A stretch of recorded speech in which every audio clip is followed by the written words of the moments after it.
source of energy.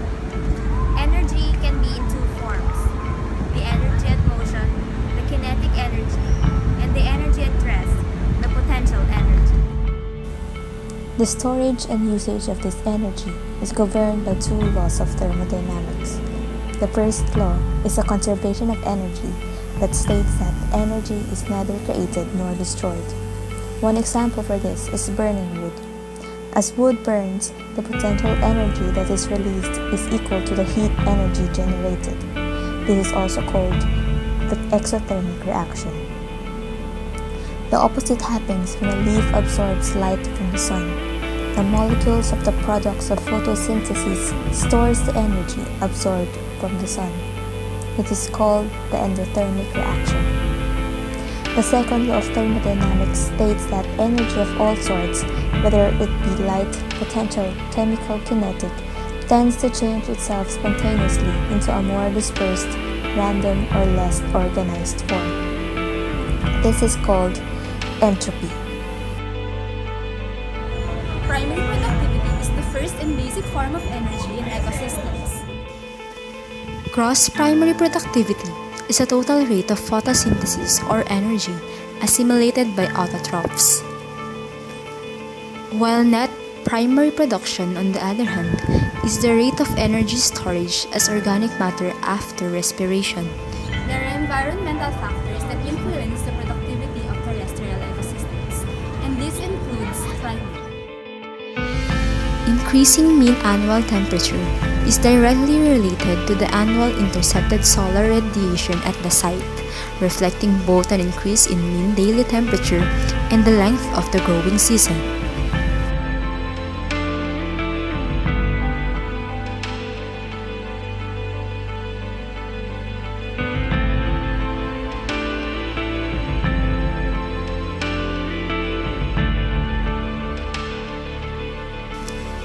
With this, stomatine plants must open in order for photosynthesis and productivity to occur. For this to remain open, roots must replace their loss of water. Thus, the higher rainfall, the more water is available for transpiration.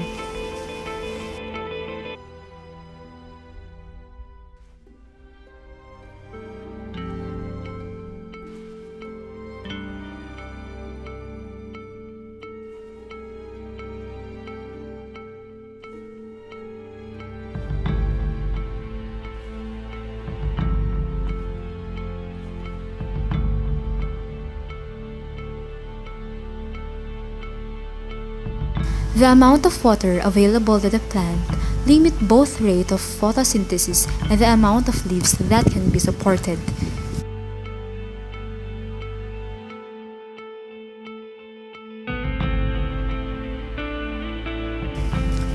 Warm air temperatures increase the potential for evaporation and therefore increase rates of transpiration and plant water demand.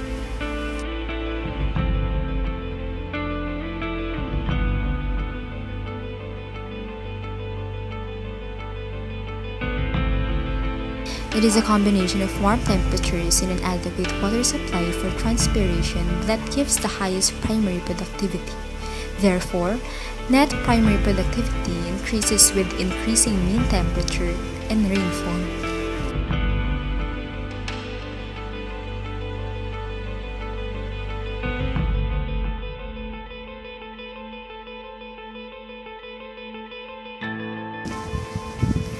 In addition to climate, the availability of essential nutrients required for plant growth directly affects ecosystem productivity.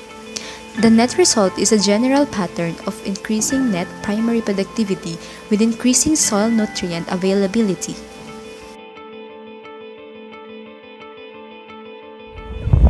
Light is the primary factor determining productivity in aquatic ecosystem. The depth that light penetrates is crucial in determining the zone of primary productivity. Photosynthetically active radiation declines exponentially with water depth. The photosynthetic rate and gross productivity of phytoplanktons are the highest at the intermediate levels of photosynthetically active radiation. However, respiration does not change significantly with depth.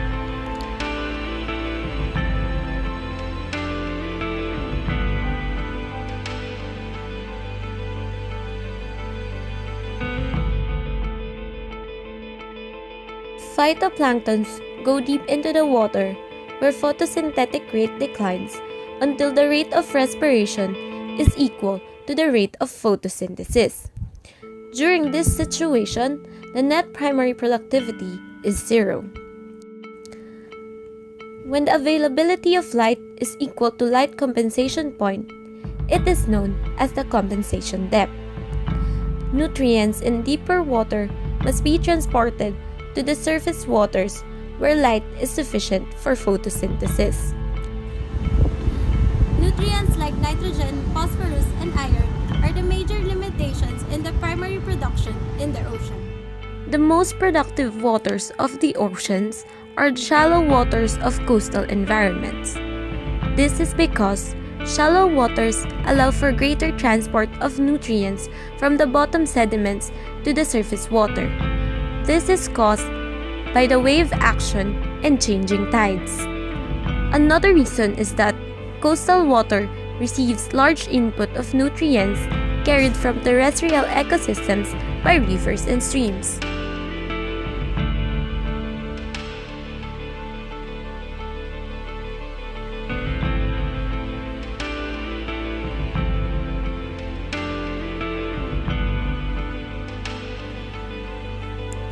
The constraint of net primary productivity in freshwater is not always as easy to interpret as in marine ecosystems. In lakes, both light and nutrient availability shows to constrain net primary productivity in stream ecosystem. Many experimental manipulations of water nutrient concentrations have shown that the net primary productivity increases as the nutrient concentration increases.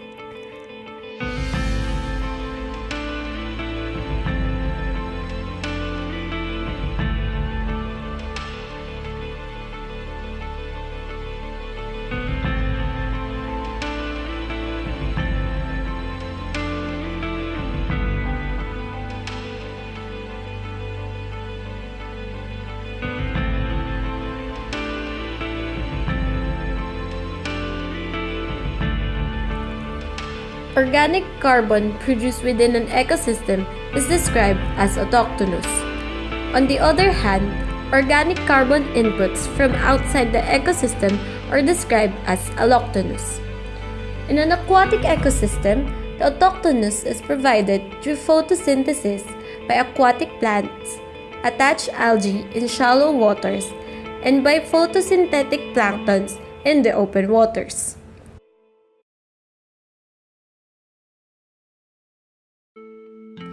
A substantial proportion of organic carbon in aquatic ecosystem is allochthonous, coming from dead organic matters from adjacent terrestrial ecosystems entering the water as both dissolved organic matter and particulate organic matter.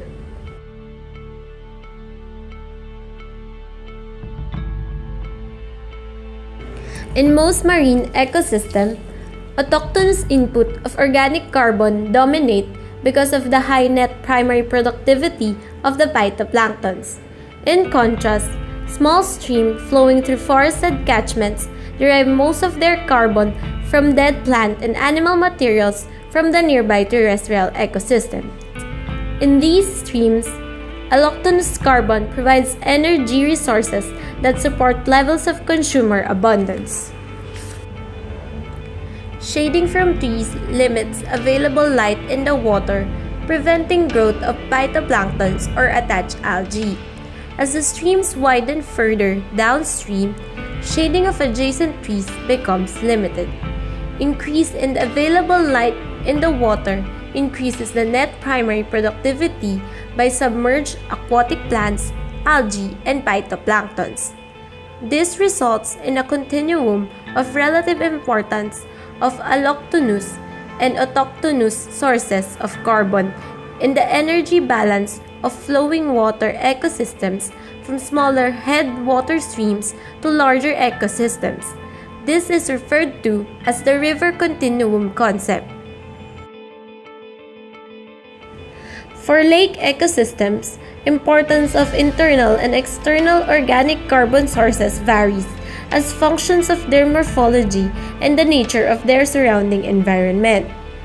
For larger lake ecosystem, autochthonous inputs generally dominate. Allochthonous inputs of dense organic matter and particulate organic matter vary seasonally with the volume of water from streams and rivers that flows into the lake. For smaller lakes, on the other hand, allochthonous inputs can be significant.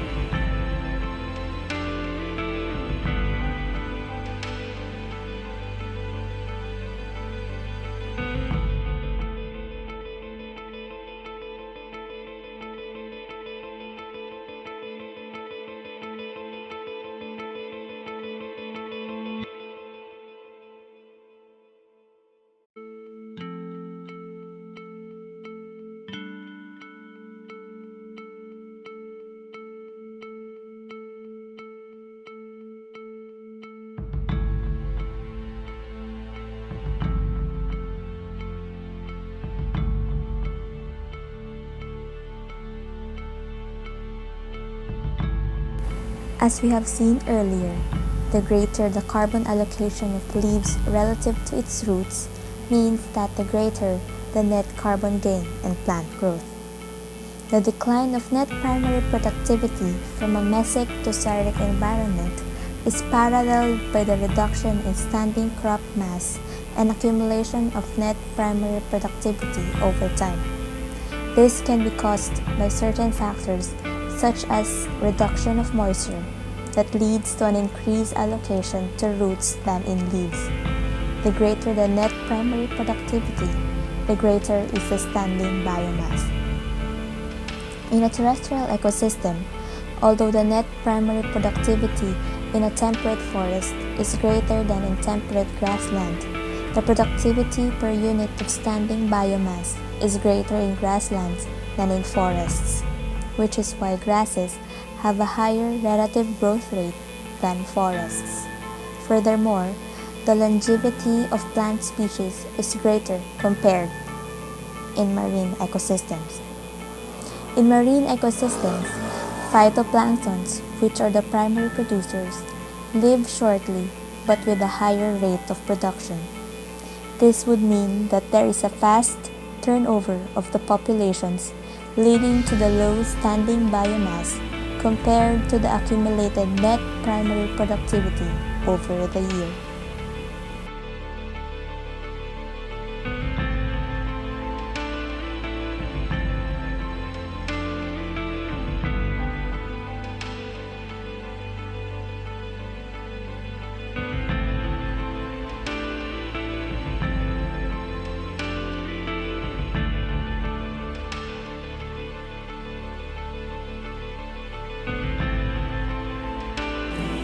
Primary production varies with age and time. With seasonal variation, regions with cold winters and distinct wet and dry seasons, primary productivity ceases. However, in wet regions in the tropics, seasonal variation in primary productivity is small. Fire can lead to year-to-year variation in net primary productivity. Fire in grasslands may increase primary productivity in wet years but reduce in dry years. With regards to stand age in woody vegetation, early in life, leaves make up more than one-half of their biomass, but as it ages, trunks and stems become thicker and heavier. Thus, the ratio of leaves to woody tissue changes. The leaf mass that supplies energy is less than the biomass it supports. Net primary productivity increases as plant ages, but it reaches a point where it will decrease because more energy is allocated in support and respiration than in growth and leaf production.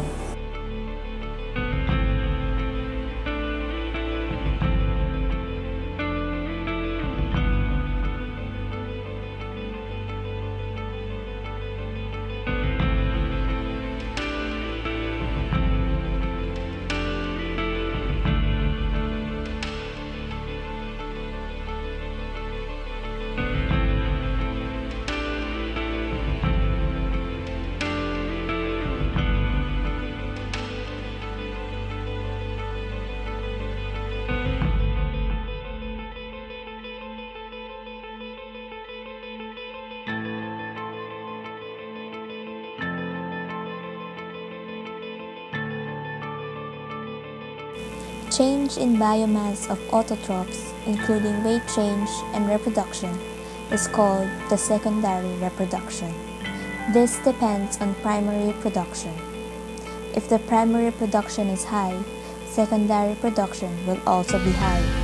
However, there are also some factors to be taken consideration of, such as interaction of plant, herbivore, and the carnivore. The world is green proposition says that the world is green because predators keep the herbivore population checked. Just like in trophic cascade, wherein the predators suppresses the abundance of its prey such that it increases the abundance of the next lower trophic level.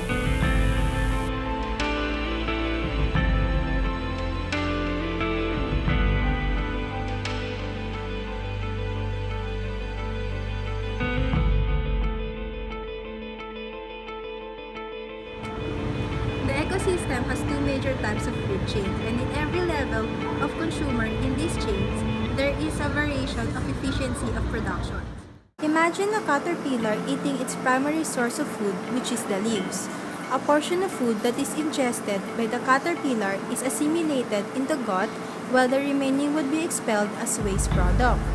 The assimilated energy could be used either for respiration or for production, such as forming new tissues.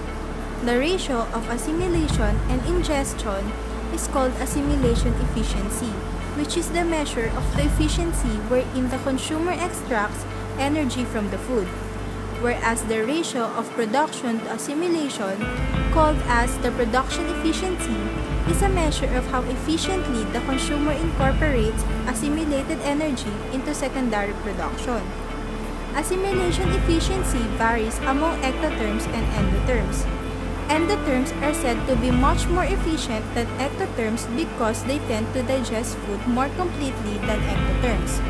Thus, endotherms needs to create more heat to maintain a constant body temperature. On the other hand, production efficiency varies according to taxonomic class. Ectotherms have higher production efficiency due to the more assimilated energy are being used for production and less energy is used for respiratory heat.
Chain starts with the autotrophs who can produce their own food, followed by the herbivores and then different levels of carnivores. Within an ecosystem, there are two kinds of food chains, the grazing and the detrital food chain. They differ in their herbivore level. In grazing food chain, herbivores' source of energy is living plant biomass, while in detrital, the source of energy is dead organic matter. Furthermore, in grazing food chain, flow is unidirectional and not in detrital. Although different, these two are linked. The initial source of energy for the detrital food chain is the waste materials from the grazing food chain.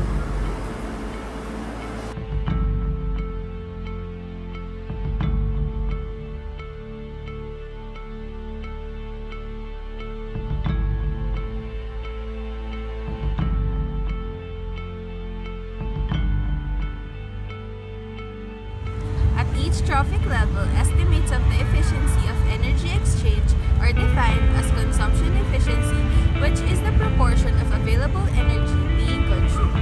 Assimilation energy, which is the portion of energy ingested that is assimilated and not lost as a waste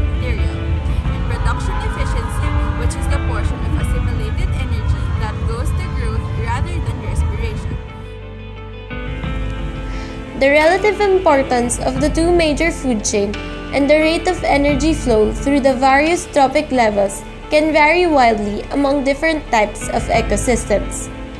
Consumption efficiency defines the amount of available energy produced by any given trophic level that is consumed by the next higher level. Values of consumption efficiency for various consumer trophic levels, therefore, determines the pathway of energy flow through the food chain.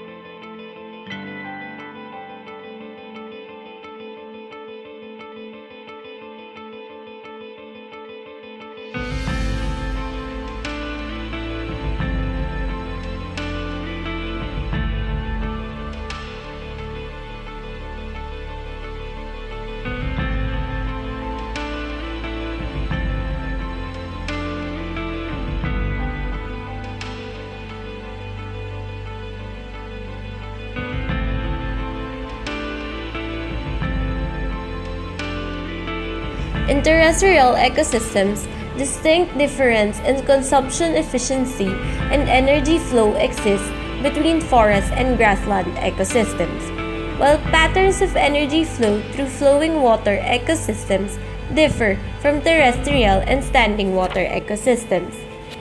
Grazing food chain is not the major one in most terrestrial and many aquatic ecosystems. Only in some open water aquatic ecosystems do the grazing herbivores play the dominant role in energy flow. In most terrestrial and shallow water ecosystems, the detrital food chain is dominant, while in deep water aquatic ecosystem, the grazing food chain may be dominant. Streams and river ecosystems have low net primary productivity and grazing food chain is minor. Detrital food chain dominates and depends on inputs of dead organic matter from adjacent terrestrial ecosystem.